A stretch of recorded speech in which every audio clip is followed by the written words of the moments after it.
Welcome to the Self-Growth Nerds podcast. I'm your host, Marie, a courage coach, creative soul, and adventure seeker. Since through hiking the Pacific Crest Trail in 2019, I'm on a mission to help you embrace your most confident self so you can achieve your dreams too.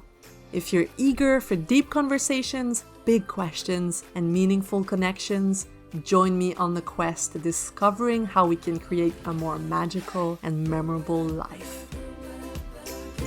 Hello, nerds! How are you? I'm doing really good.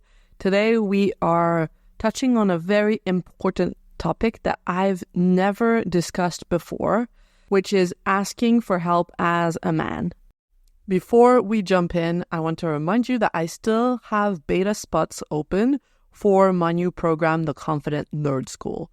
This is for you if you feel like you're not on your own path. If you feel like you're on a path that you've taken due to social expectations and you're being what you think people expect you to be, but you're not going after what you are being called to do deep down in your heart. That is bound to make you feel eternally dissatisfied, or you're doing fine, your life is fine, everything is fine, but you miss that inner fire.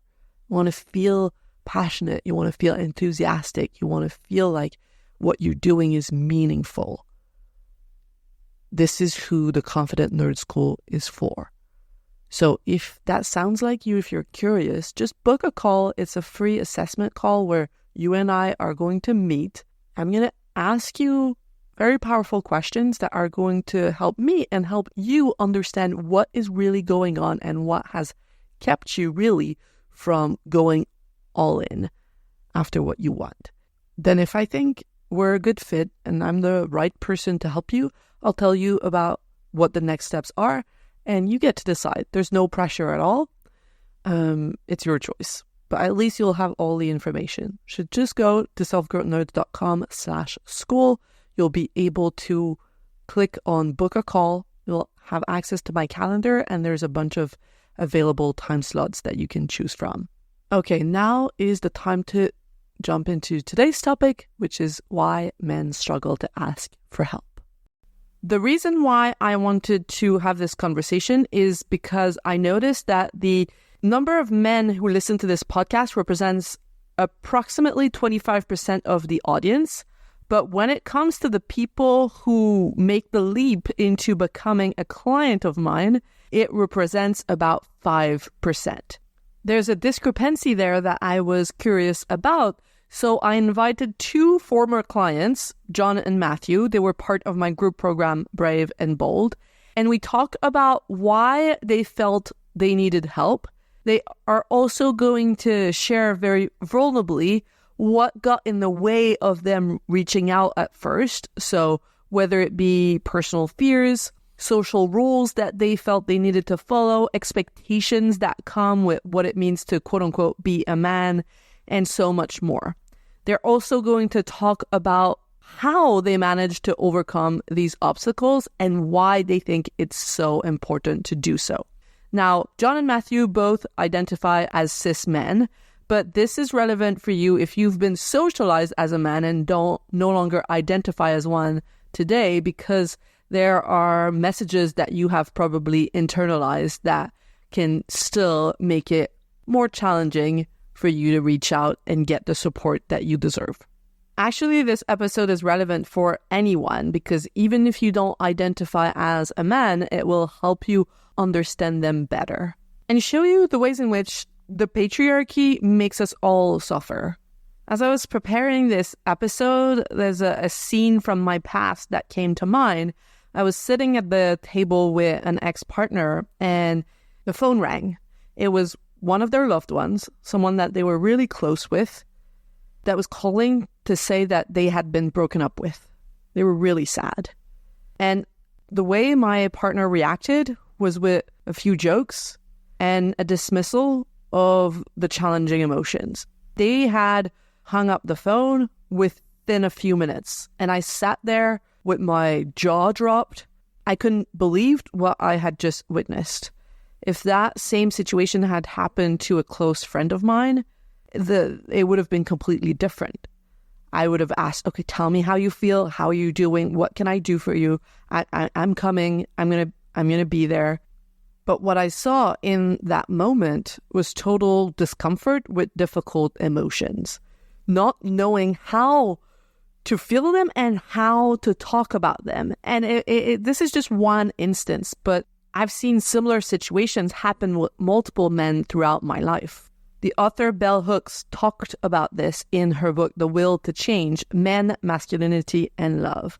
She writes, quote, "The first act of violence that patriarchy demands of males is that they engage in acts of psychic self-mutilation, that they kill off the emotional parts of themselves."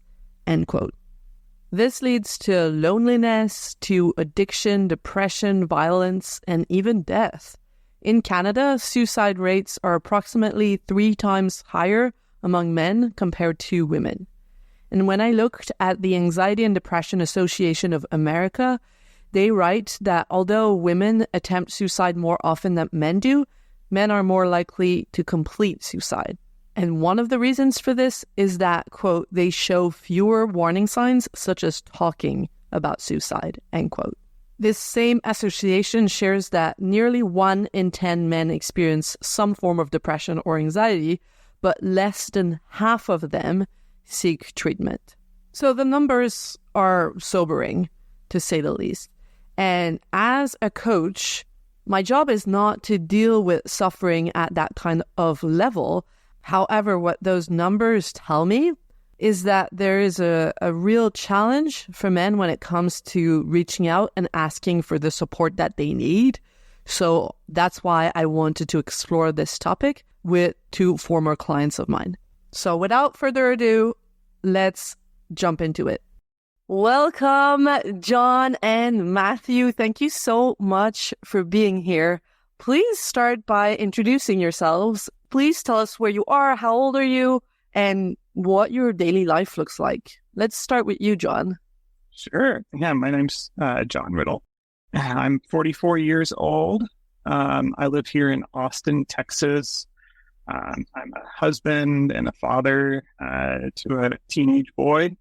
My days look like, I work at a tech company doing project management during the day. And then on my weekends, I love to try to get out into nature however I can. And mornings and evenings is helping with the family and trying to focus on whatever my son needs. And yeah. Awesome. Thanks. What about you, Matthew? My name is Matthew Dorsey. I'm 29 years old and I live in Raleigh, North Carolina. I'm a PhD student in engineering, and a lot of my day-to-day right now is I'm like 6 months out from finishing my dissertation. So when I'm not doing that, I enjoy being like pretty active, like running, and I do a lot of climbing too, as well as self-reflection and I don't know, whatnot. I like reading books and meeting new people. You're 2 self-growth nerds. All right. Thank you so much for introducing yourselves. Let's start with what made you decide to get a coach. So we worked together, I think, a year ago. You were both in my coaching program, and I want to know what was the motivation, the initial motivation. I knew deep down that I wanted some kind of change in my life, but I didn't really know what that was, right? I looked around me and everything felt comfortable and secure and all of that, but like it just wasn't feeling like rewarding in some way, right?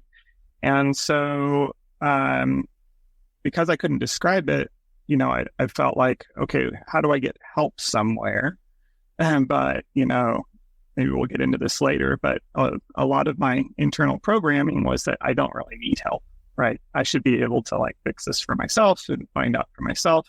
But some friends and family had said, well, maybe you need to, get some help from somewhere, right?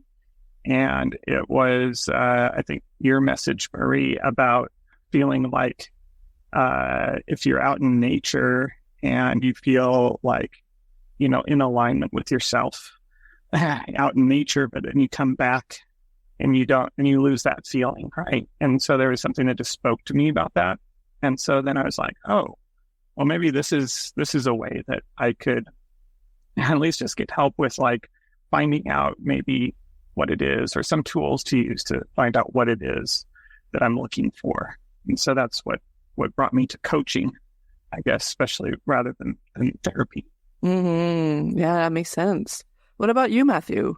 At the time when I joined, I think I was really struggling with the, like, where I was at in my PhD. I was, I think, like 2.5 or like 3 years into my program, and I was feeling a really big disconnection between why, the big picture and my day-to-day, basically.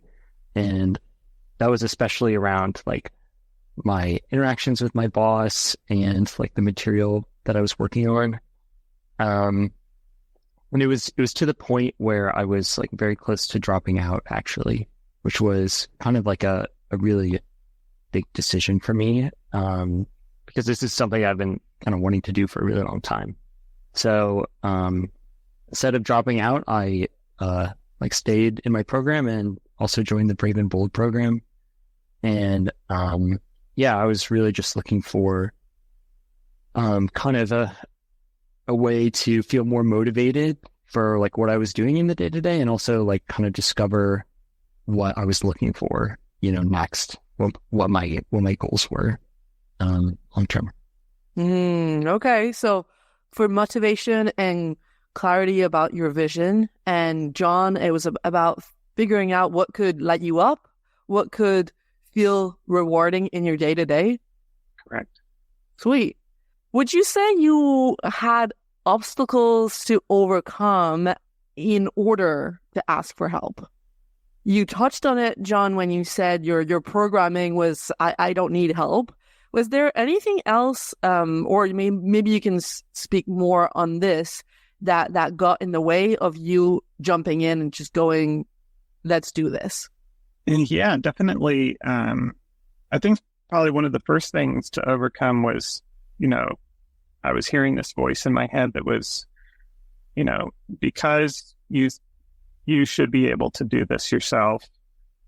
If you do it in this other way, if you seek help, it's going to mean like spending money that's not for the family, that's just on you. It means spending time on yourself and taking away from others, right? And so there was always kind of that component of like, not necessarily feeling selfish, because I definitely had, confirmation from my wife about, hey, you should go see if you can find someone to help you. But it still felt like selfish in a way. Okay. So it's about putting yourself first. Yes. The feelings that came, would you say was guilt that came from wanting to put yourself first? Yeah, definitely. There was some guilt, and also, just feeling like, well, is this still a right way to invest in myself? It felt not traditional. Like usually it's like, well, invest your time in working harder at work, or in, finding something at the job place to help you excel there, or, spend the time or money some other way, rather than something that's not necessarily like tactile or quantifiable, right? That was definitely something to get over as well. Super interesting. What about you, Matthew? I definitely relate to that, John. Just as far as when I was thinking about joining, just like how intangibles what I was stepping into was. Like I never really thought about like coaching before, and there was like, I don't really know what I'm necessarily going to get out of that. And that was really scary, because there was like a really big commitment up front to like, who knows what you know? And I think in particular for coaching, that was like a really big, kind of, I had to really, remind myself. And, I mean, I think there are a lot of really good reasons, to sort of like think about it as like investing in yourself. But, I had to like remind myself of that a lot. Was there other obstacles other than that you had to overcome? Yeah. I mean, I think there's also certainly like I don't know many people that have like worked with a coach before, so that was kind of sort of like thinking about talking to other people about that. That was also like a little scary for me, because I was like, I don't really know how to like tell someone that I'm doing that, because it's not like normal or whatever, or like as far as like other people that I know. So yeah. Mm-hmm. I mean, I think we're recently getting used to talking more openly about being in therapy. But all of that, like taking care of ourselves, is a little bit taboo. John, were you going to add something? Yeah, I resonate with that there with like what coaching is. And that was like the number one question I then got from like all my family and friends is like a coach. Like, so what is that? How is that different than therapy? And if it's not a therapist, how do you know you can trust this person? And like all of that. Whereas I kind of felt like it felt a little bit more accessible to me because it didn't like come, I guess, with all of the, with what we know of therapy, or maybe some of the baggage that comes with therapy, like is like, oh, this is a big thing. It sometimes you might admit that like there's something wrong with me that I need to fix or something like that. Right. I've never been in therapy, but like those are some of the thoughts that go along with it. Whereas coaching is like, well, it's just somebody to talk to who can give me advice on stuff, right? That was how I was thinking of it going into it. And it didn't seem to have as much gravity to it. Mm-hmm. Okay, I see. That's interesting. So that was your personal experience, the experiences, the obstacles that you personally had to overcome. If you look around you at your friends, your family, you in the past as well, what are reasons you think why it's harder for men to ask for help sometimes? Yeah, I think there's like a couple different like things that like come into play with like men and asking for help. I think men struggle a little bit with vulnerability and like opening up. I know that that's something that I personally I have to like remind myself to do that. And I think they're also a lot more likely to sort of like shoulder things on their own versus like, reach out or like talk to people about stuff. I also think that there's like an important aspect of like, I feel like maybe men are sometimes like less incentivized to like want to change. Why do you think that is? And I think what came to my mind is that I think a lot of time men feel like entrenched in the roles and in our roles that we have, right? So like this wasn't necessarily something that I thought a lot about until going through coaching. But, I took stock of like, what roles am I in, right? I have the roles of being a husband, of being a father, of being a coworker, of being, someone who brings in income in the family, who, has all of these different roles, who's a son to my parents, all of these things. And I think we get entrenched in this like mindset of like, I need to be good at those things. And so in order to be good at those things, kind of putting those things in front of what is my best well-being, or what my desires or passions are, and that it's an either or kind of game, right? Plus, I think there's this narrative about, about some men who also, like midlife crisis, where they go, throw everything away and start a new life and all of that kind of stuff, and seem very like negative. And so like always kind of pushing about like, oh, I don't want to get to that point where, you know, I go crazy or that that I put all of these people down or disrespect all of the people in my life. So I'll just stay on this course, right? And I'll just try to be the best of all of these things that I can. And it doesn't matter whether I'm happy with that or not, you know, as long as I'm, from my perspective, fulfilling my role in all of those facets of my life. Yeah. I don't know if you remember, but in coaching, we talked a few times about having a manual. You have like a very strict manual for how you should be as a provider, as a husband, and it limits you from pursuing your true self because you're trying to abide by the manual. Yeah. And you don't even necessarily realize that there's a path to being both, right? And what that path can be, where you can be open about what your desires are, what your passions are, with your partner, with your coworkers, with all of these people, and then having a dialogue with them about that, to be like, how do we move forward together, acknowledging what your desires are and what our desires are, right? So because I think that probably doesn't even necessarily come to mind very easily without thinking through it. Mm-hmm. And that reminds me of conversations that we've had where, okay, how can I honor my needs, but also honor the needs of the people close to me as well that I care about? Exactly. What are the main messages you've internalized growing up about what it means to be a man, would you say?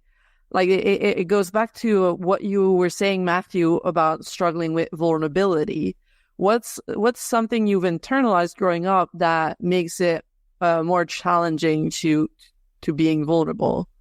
I think like asking for help a lot of times can be perceived like by me, you know, as kind of like feeling weak or, you know, not strong or whatever. Like, so kind of this aspect of like strength or capability.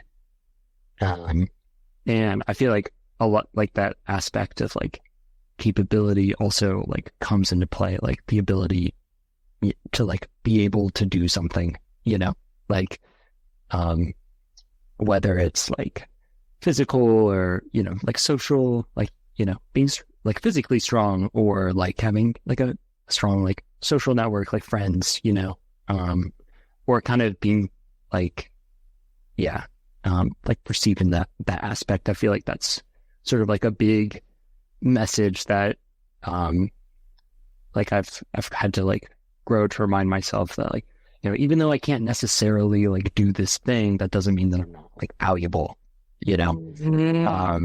And that comes into play like in like almost, you know, every aspect of my life, from like friends to work.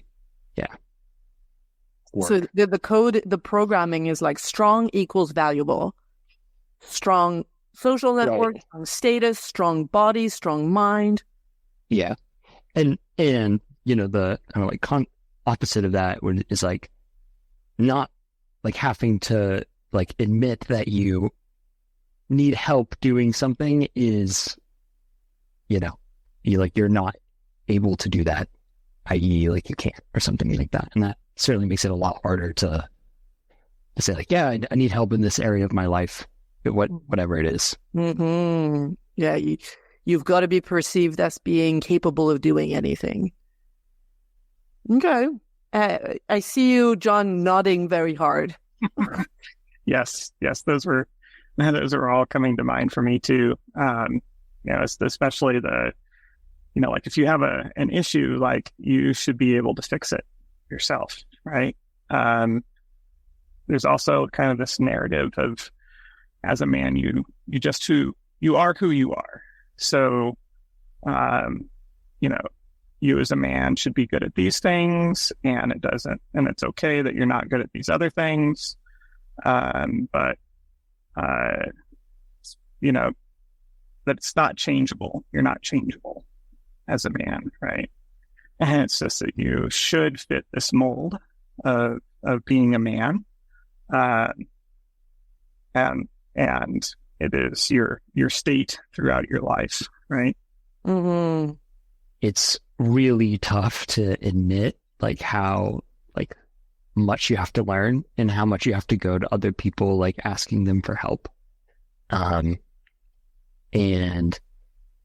yeah, I think that's I know, especially for like PhD students, that's one of like the biggest things, is just being like, yeah, I'm not capable of this. Like I feel like there's this like perception of like I am supposed to be the expert at this like topic or whatever, but I feel so just incapable. And acknowledging that is tough, because you have to like go ask people for help.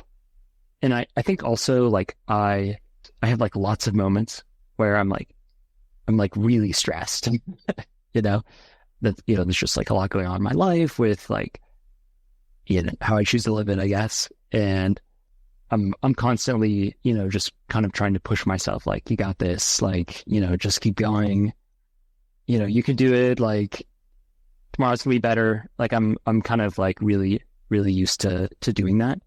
And after a certain point, like, it's just like, you just can't anymore. You have to just like stop and say like, I just can't do this right now. And, I don't got this. I don't got this. Yeah. And it's yeah, I've struggled with that enough, like that balance between like pushing myself and like taking a break. But I've kind of had to learn the hard way a few times, where like I've, pushed myself so hard that it's gotten to a point where like my mental health was like way past where it should be, and then there were major repercussions for me, because I like had to take, rather than just like kind of taking like an evening or like a weekend to myself, it's like I need time, I need a timeout instead of pushing. Yeah. But that's the initial question was the messages you've internalized. So I guess one of them is it's better to push and to keep going and to suck it up rather than stop and take time off for you to take care of you. So we've talked about all kinds of obstacles that you have experienced or that you see other men experiencing when it comes to asking for help. We've talked about investing time and money on you and your self-care, about taking a non-traditional path, about what are people going to think, how do you explain that to people, not knowing what exactly you're going to get out of something like coaching. Now I want to know how you managed to overcome those obstacles. We've named the boulders in the way of getting help. How did you manage to go around the boulder? I think that there is like, you kind of just need to like let go of like a sense of control on your ability to like handle something, And I think when you're asking for help from someone else, there's like you kind of have to be willing to say like, I'm not in control and I need someone else to help me. And I don't know what that's going to mean for me, as far as like, how is that help going to like change me or who I am or how I see myself or, my perception of like what's going to happen in the future. And I think that's like a really big part of being able to like step through with that. Okay, so saying, okay, I don't know, but I know I need something, so let's just try it. Let's just try it out. Anything else that comes to mind in terms of what you've had to tell yourself in order to feel good moving forward? Yeah, I think for me, it was very similar to where it was just like, just got to try something. And, because And it didn't come up as being like a super anxious thing in my life that like, oh my God, like I've got to do something. But it was just like this really low key stress constantly. Like once I realized it later, like I looked back and realized that like I was on this marathon of like low key, like denial and avoidance. That sounds fun. Yeah. And I was like, wow, my brain has been trained and to like handle this, like, this foundation of discontent and how to like put it in a box, even though that box is sitting right in the middle of the room all the time and you're having to walk around it. But, you felt like that. And so in order to get around that box, or like you say, get around the boulder, in order to then hopefully address it and open the box, it just took that, like, I've got to try something, right? And then also then getting over the initial fear factor. And I think, Marie, in your Instagram posts as well, you talked about this, and this got me thinking too, which was that, change is just going to be a scary thing. And we have to acknowledge that, right? And so when I got to that point, I think you and I were like messaging back and forth. And I was like, well, let me think about it. And you're like, so what more do you have to think about? Like basically calling me out to like make a decision or not, And so I was like, okay, I'm going to do it, And then like I had this like immediate like wave of, oh my God, what am I doing? And at the same time, like, oh, good, I'm making a decision, right? And being excited and afraid at the same time. And because like I had been like so wrapped up in like not changing. And so to just make that one decision to like walk around the box and take action on it was really, really emotional.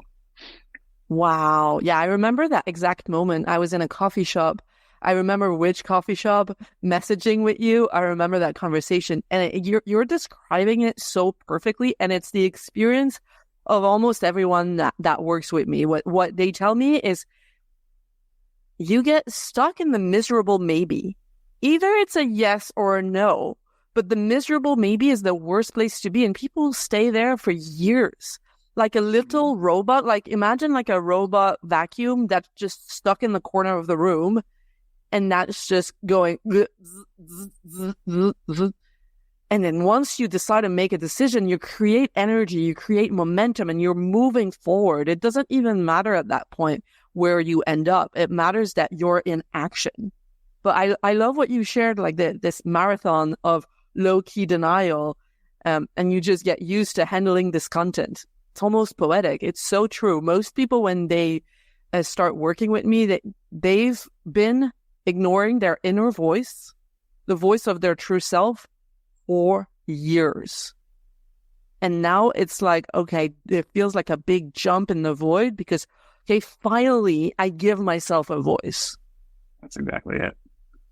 Yeah, because I feel like maybe in our society, or maybe this is partly a male thing too, is like you've got this like basic goal, when you strike out on your own and leave home, and that you've got to have your needs met.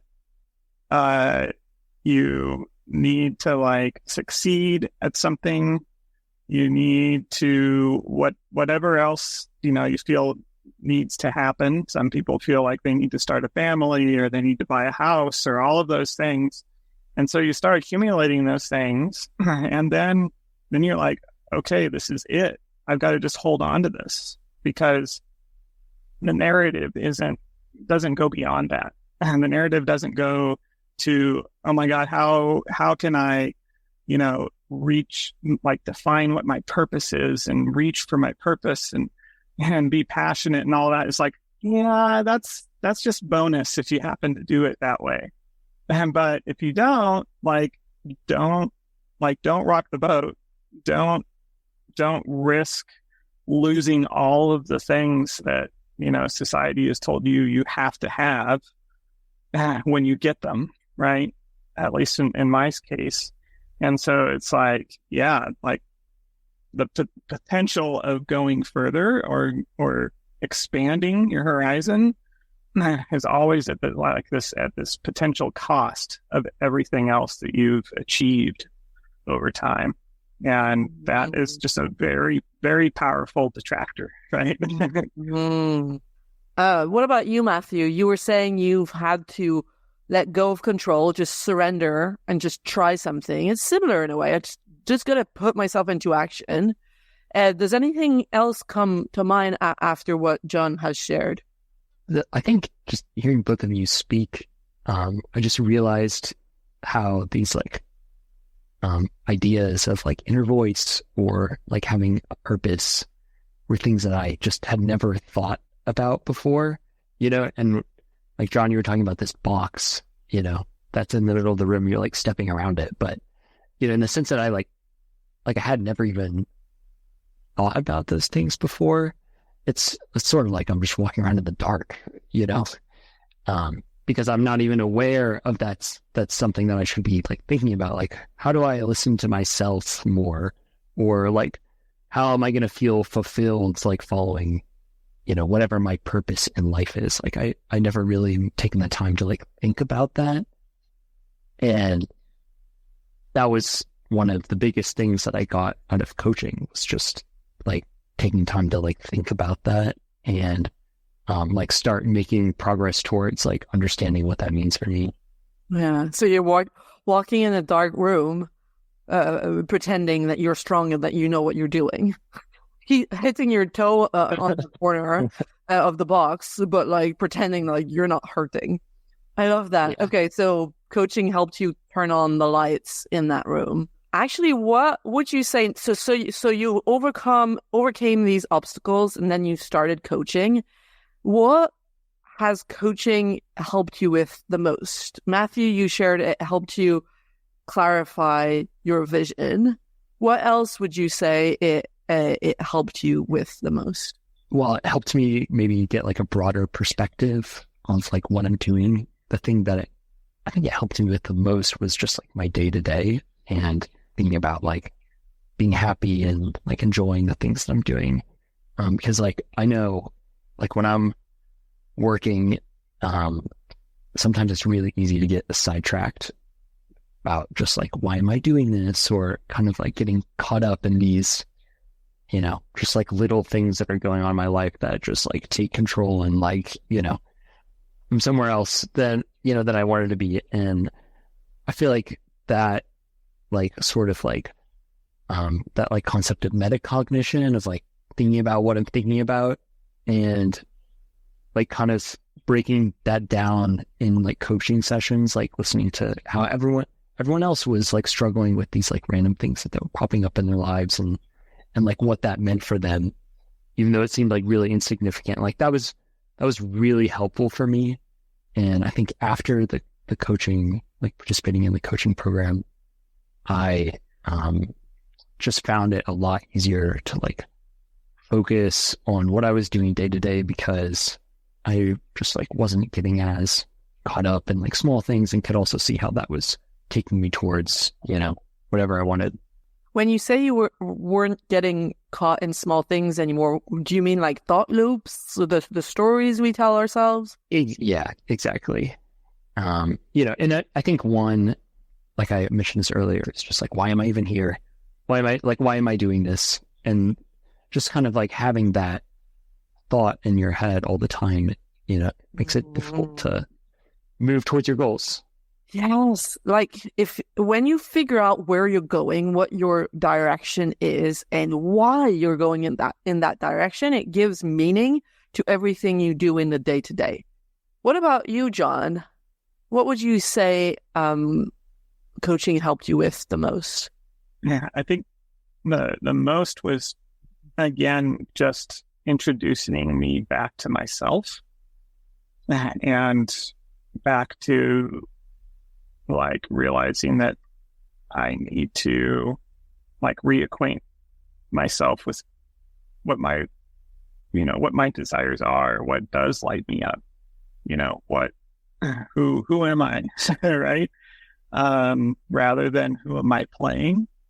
And so I think that was first and foremost the big one, I think the other thing it did was by learning some of the methods and tools that you shared during the coaching program, it made me feel like I could kind of take back and be able to move forward with those. So once I do like figure out who I am and what drives me and what my purpose is, then I have these tools that I can then like go and like dig deeper on certain things, or even practical things like how can I like clear my schedule and realign my schedule with what I want to do, rather than just letting it fill up with whatever comes my way, down to like the people that I choose to interact with, all of those things, right? Being able to like really shape your life around where you want to go. Because defining like where you want to go is one thing, and that's a dream. But then, changing that dream into a mission and being able to like execute that mission, requires, being able to mold your day and mold your relationships and mold all of these things to move in that direction.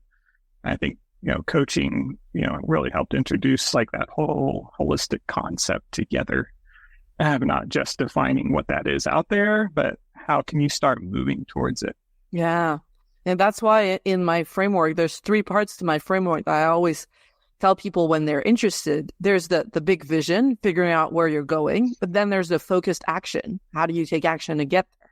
And then there's the rewiring. How do you rewire all the stories about who you're supposed to be in order to be who you are and to go after your vision in a much more unapologetic way, in a much more intentional way. And I love what you shared. I mean, who I am versus who am I playing? That is massive. Most people, when they come to me, they're like, I don't know what to do next.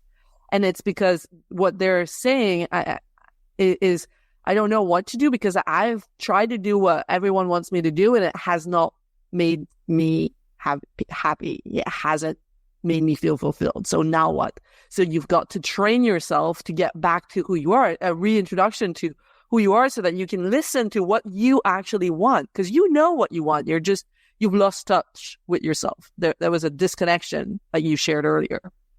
Now, the most important question for me in this whole conversation is, context. Context is my podcast, Self-Growth Nerds, has 25% male listeners. Okay? People who identify as men, 25%. But in terms of clients, it's 5%. So there's a disconnect here. Most of my clients are women. Only like 5% are men. So what do we do about that? I want to know what you both would tell those people that are listening, who are like, no, I can do it on my own. I'm listening to my podcast. I can do it on my own. It would be selfish to spend time on me. What would you tell them? Or even like, John, you have a son. What would you want your son to integrate moving forward about asking for help? And maybe Matthew, you have a nephew. I don't know. What would you want to tell these people about that? Well, since you asked it in the context of my son, right? Something that I've found valuable throughout my life, and it's a little bit weird that I didn't think about this with coaching or even just getting, help in general, is that that's the beauty of being in community and having multiple people in the world is that we're all good at different things, and we all, struggle with different things. And so it's all just about like matching each other up with the people that are are great with something that can help the people that need help with that, right? And so, I'm a firm believer in this with my finances. Like, I give it to an advisor, and my taxes, I give it to an expert there. And, certain things around the house, I'm gonna call a plumber, right? I'm gonna take my car to a mechanic, right? Like, why wouldn't I do the same thing with, when I'm struggling with, my own identity and with what I want to do with my life? Like, there's going to be people out there and it can help me with that because they've spent the time doing their own learning, being around other people, helping other people, right? And becoming experts. So I would say, rely on those people when you finally recognize that, hey, there's something more that I want to do, or something that I want to change with myself. And then just say, like, is it the best use of my time to try to figure that out for myself? Or is it better to bring someone else in who can really bring that to the next level and help me do that in a much more holistic way? Yeah. You know what it makes me think about? You said it so wisely, but it just made me think about me the other day trying to fix my tap by watching YouTube videos. It took me hours and so many swear words. And at the end of the day, it's like I was so tired, and my day could have been better spent if I just asked help from someone who knows how to do it. It probably would have taken them 5 minutes while it took me hours. So it's a very neutral way to look at it. You can't do everything. You're not an expert at everything. So you've got to surround yourself with people who can just make your life easier, help you save time and save energy. Yeah. Or sometimes in the case, I feel like coaching is kind of the next level, though, is like something that, like, you can't necessarily always do it on your own, right? You really do need to bring other people in, I heard about an example where a whole, room full of men, like, none of them identified that they had like a deep conversation, a deep emotional conversation with someone in the last year, right? And so, like, that's a big thing, like, to be like, okay, well, let me just spend the time to figure it out myself. Like, that's a huge thing to ask, to figure that out, right? And so to be able to bring in someone that isn't necessarily part of that network, right? So you don't have to be that vulnerable. You can be vulnerable, but with someone who's, in different third party, and get feedback that way. It's safe. It's not like I have to go, like, talk about this to my wife or my best friend who lives next door, or, that kind of stuff, which I still do, right? But I can bounce an idea or something that may not be fully formed, with a coach, and get feedback on that without it becoming like part of the narrative going on with the rest of my network, right? Mm-hmm. You can be vulnerable in a safe space. And it's kind of like a practice for then going back into the quote unquote real world. Also, sometimes you're talking about big life changes in coaching. So you get to do it with me, who has there's no consequences on my life, and talk about it with me without, talking about it with someone who's closest to you who would be impacted by that life change. They're not going to react the same way, right? But sometimes you just need to bounce ideas off. Yeah, I like that idea of it being practice, right? Because it isn't that you just want to have this narrative with, or have this, this narrative with a coach, and not bring those other people in, into the conversation. And because it still needs to be healthy with your spouse or with your friends or whoever's, part of this. But again, just helping you kind of get your bearings on having that initial conversation about it, getting it out of your head, right? I think that's a lot of it, is that you can only go so far in your own head. And sometimes you've got to get it out and get some feedback on it. But sometimes like that can be premature if you don't have the fully formed thought yet and you're sharing it with your closest loved ones, and they may have a reaction of like, oh no, that's not good. Or, that makes me scared, like, and then that can shut me down, be like, okay, I will talk about that. Like, never mind, versus like exploring it a little bit more with someone before you like get it more fully formed and being able to then come to your loved ones with a formed perspective and opinion. And then like being able to then like have that relationship back and forth about like, okay, this is what you want. This is what I want. How do we move forward together? Mm-hmm. Yeah, I love that. I think what John was saying was just like almost exactly what I was trying to say in my head. And I was thinking about what I would say, because I have a nephew. I don't have a son. And I think that the sort of like thing that I'm thinking about saying to him is just like, if you're going to go on a trip, you want to bring good people. And maybe, I'm like willing to consider that maybe you could do it on your own. Like, I'm not going to, like, maybe you could, but why are you going to shoot yourself in the foot when you can like, kind of help yourself and bring along people that like know what they're doing and can make your life so much easier. Mm-hmm. So yeah, it's actually doing it. Instead of doing it on your own, you surround yourself with the right people. That's just a smarter way to move forward. And you'll have so much more fun. Exactly. Okay, so that is it for my conversation with John and Matthew. However, after I stopped the recording, we were talking for another half an hour, and I asked them if they had any male role models or anything that they would recommend that they have found inspiring for them to get in touch with their vulnerability and to become the kind of man that they want to be. And what they shared was so valuable that I asked them to send me a voice note afterwards, and that is what I'm going to end with today. I hope this episode was insightful for you. Please don't hesitate to reach out and let me know what you think. I'm on Instagram at selfgrowthnerds. And on Spotify, you can leave a comment underneath the episode, and I read every single one of them. It's super encouraging. Last but not least, if you're a man and you listen to this episode and you're thinking, okay, this is the moment where I surrender, just book an assessment call with me.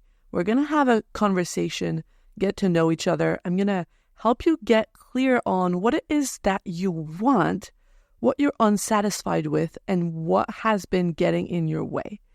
I'm going to tell you if I think I am the right person to help you. I'm going to tell you how working with me works, and then you'll have all the information you need to make an empowered decision moving forward. Now, just to be clear, the first call is always free because I want to make sure that we're a good fit to work together before you commit. And that first call is going to bring you so much clarity. It is very rare that we have a chance to spend 45 minutes to an hour taking a pause to focus 100% of our attention on where we are right now in life and what needs fine-tuning, what needs realignment to make sure that we keep going in the right direction and live a life that we are proud of, that we don't have regrets about when we get old. So you can book that assessment call at selfgrowthnerds.com/school. There's a big button there that says book a call. It takes you straight to my calendar with all the available time slots. And if your availability doesn't match, just message me on Instagram at selfgrowthnerds and we'll find a way. Okay? Now I'm going to leave you with John and Matthew's voice notes about their role models. Have a beautiful week.